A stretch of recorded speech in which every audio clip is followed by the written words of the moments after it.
Well, good morning, everybody. We're back with the Digging Deep podcast, and I'm here with Andrew, Brian, and Tyler, myself, Quint, and we are here to answer another question of yours. So, one of the questions we got asked was, "What all services do you provide?" And obviously, every landscape company is different, and they're going to provide different services and do things a certain way. But I'm going to let the guys start answering this. So, what services do we provide at Green Landscaping? I'll start by saying, essentially, we're just a full service landscape company. But I'll stick to I'll start with the main three.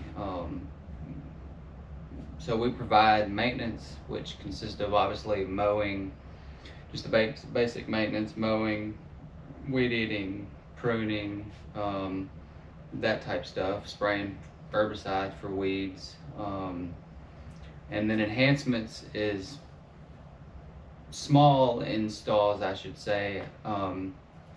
I'd say really under anything short of new construction, is what our enhancement guys do, and that consists of new plantings, bed renovations, drainage, irrigation, small hardscapes here and there, and then obviously we have an install department that is essentially dedicated to new construction, and they also have an irrigation team over there that assists them along in the new construction. So yeah, I mean we do it all. There's some portering involved in some of that maintenance as well, as far as changing out trash bags and stuff of that nature. But yeah, that's really, I'd say, the gist of what we do. I'll let some of these other guys chime in as far as going into more detail on some of that. Yeah, and back on the maintenance, we do residential and commercial. I mean, from the smallest yard to the biggest properties too, and kind of everything in between. We do our turf in-house. We do flowers at any property they want them. Tree and shrub. I mean, the list goes on and on. When you say tree and shrub, what do you mean? So we're fertilizing the tree and shrubs, Okay. looking for disease, insect, anything like that. So treatments and scouting and all that kind of stuff. Okay. You try to stay out in front of it, but you're going to have issues that come up and you have to go out and treat. Sure. So So what else? When you said the difference between like commercial versus residential. Now I know the difference is the property type, but when you send a crew out to do commercial maintenance versus residential maintenance, like what's the difference? usually your commercial's a lot bigger Okay. for the most part. And typically there's a lot more parking lot area, a lot more grass to cut, and it's, residential's a lot more detail oriented. Yeah. Because they live there. Right. So Yeah. Yeah, commercial tends to be obviously a place of business. For the most part, residential is residential homes. So Yeah, I mean, really commercial, it can depend on the size of the property, but, generally when you're doing the maintenance, you're gonna have a big zero turn. You're gonna be gas shearing all the plant material around the building, where, residential, a lot of times it's with a push mower or, the walk behind, and there's gonna be a lot more hand pruning and just kind of more detail. I mean, yeah, really just detail oriented. Not that we aren't detailed on the commercial side. It's just, a little bit different. They like everything nice and tight, and yeah, really just that's where you'll get the bigger mowers out. A lot of kind of more open area of cutting. Where residential you'll have little bluestone walkways and a lot of push mowing and things like that. A lot of little dainty things to take A care lot of. of dainty little things. Yeah. which one do y'all prefer? to manage, I guess. For me, I like the residential side. You know, I'm fine with either one. I like kind of the more detail oriented.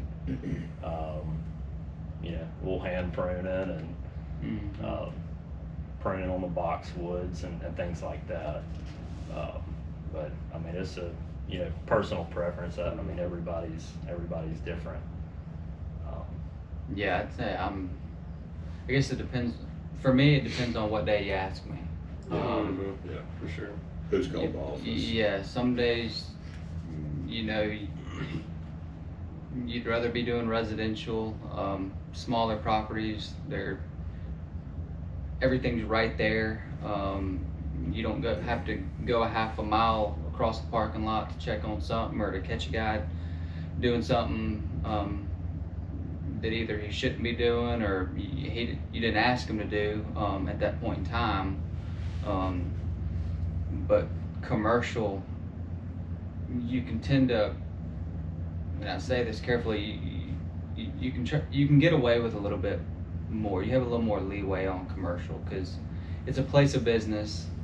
They don't live there. While yes, they do care about that place of business, or else they probably wouldn't have a company come out and do the maintenance. But you don't have Miss Susie out in her yard on a Saturday in the garden to where it gives her the chance for her to lay her eyes on something that maybe the guys missed or didn't do. A lot of these places of business are big, and you just don't have somebody looking in each and every corner. Rarely do you to pick and find reasons to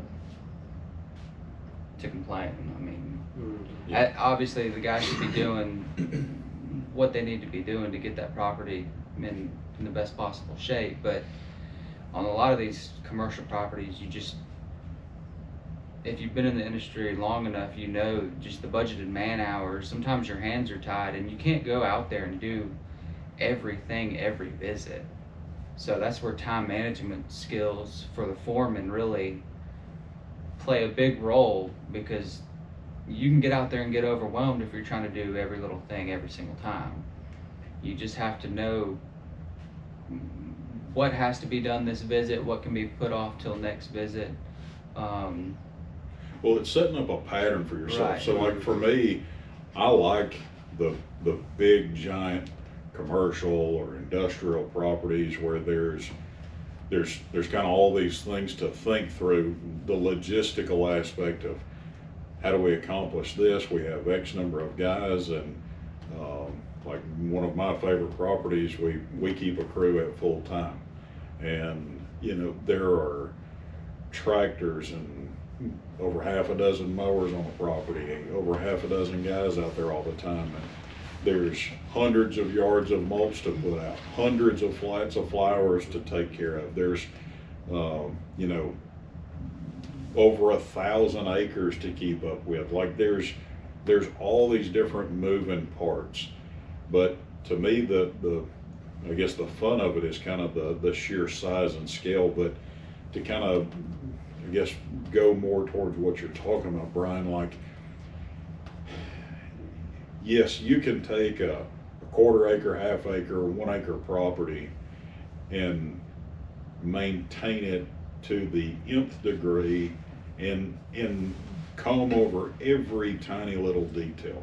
Make sure every blade of grass is cut at a particular height, that there's uniformity in the pruning and the shade of the grass, that the edging was done a certain way, that, you know, every little piece of, you know, mini bark nugget mulch is, you know, right like it's supposed to be, that you've come through every perennial bed, and you've done all of these little, you know, particular details, that you know, you blew this out, that you lifted this grate and cleaned the leaves out of this thing. Like, that requires a very special, very highly detail-oriented person, not only in the crew leader role, but also in the account manager role. And, you know,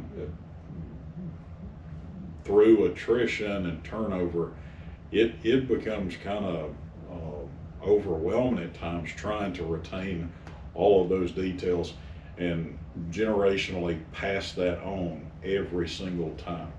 And that, I think that's a really taxing part of being in charge of a lot of residential clients, because every single one of them is different. But I guess to kind of go back to the commercial part of it, where it's not even necessarily what you can get away with, but it's, you don't have someone kind of looking over your shoulder quite as in-depth, monitoring sort of your tempo and pattern, so long as you communicate that with them. You know, they're totally okay stepping back and letting you control the processes of the property, so long as it looks nice. Is the grass cut? Is the grass green? Are the shrubs in shape? Things are looking good. No one's screaming and hollering about it. And you're having to think more about things like visibility and liabilities, and looking for stuff like that, when you might not be paying attention to those things quite the same on like a residential property, because that's where they live, and they fully adopt kind of all the nuances of that property. But yeah, so I love the big giant properties where you've got to kind of keep up with all of these, you know, these quirky things and timing and all of that stuff. To me, that's, I think, more fun. So, and every residential customer, you know, can be different. You may do one thing at a particular property, and then you go to the next and you do completely opposite. Or you may, you know, you go to one customer's property and they, you know, don't want you to edge the beds, and then the next one you have to edge every single week. You know, and residential, you can get every boxwood hedge pruned, and, you know, a whole bunch of pruning done, but you forgot to blow off the step in the back, you know, so, or you didn't get every boxwood clipping up, or, you know, so very much more particular. And but you tend to have a closer relationship too with residential properties and their homeowners, which I enjoy, that customer relationship, because typically if you communicate with people, they're willing to work with you if something didn't get done, or, you know, has to be put off till next week. But I don't know, commercial, you got a little bit more freedom, I would say, as far as how you go about, like Quint was saying, your logistics on the property and how to go about doing it. You know, in commercial, you just kind of settle down, see what needs done, and do it, instead of just job hopping all day. So it's a lot easier on that aspect to just go to one property and just do it, and then you're done. Versus 10 residential back to back. With 10 different, you know, detailed, you know, different needs and wants. For sure. And that's where it is tough, you know, transition with employees, and, you know, communication with your crew leader. If you have somebody filling in because another guy's out, making sure that they know every single little detail at that residential property, you know, because if you don't communicate every little thing and they do something wrong, you're for sure going to hear about it. So. Well, in either instance, though, that still goes back to what Brian said, like communicating with them and having a good working relationship with your customer. It doesn't matter how big, how little, how detail oriented, or how basic the property is. Man, that goes such a long way. Such a long way. I feel like we talked a lot about maintenance and hardly anything about the other ones, but you know, maybe we'll take and do another video that spends a lot more time talking about just the type of enhancements we've done, you know. But yeah, so hopefully that answers some questions as far as services. But when you get stuck in a room with 4 guys who run the maintenance, run the enhancements, and keep up with all the chemicals and run the irrigation systems and everything, it just kind of turns into shop talk. So, but yeah, we'll spend some more time talking about enhancements and install work, and maybe we can get one of the install guys over here to spend some time talking about that too. And but hopefully that was helpful, and we'll talk to you again soon.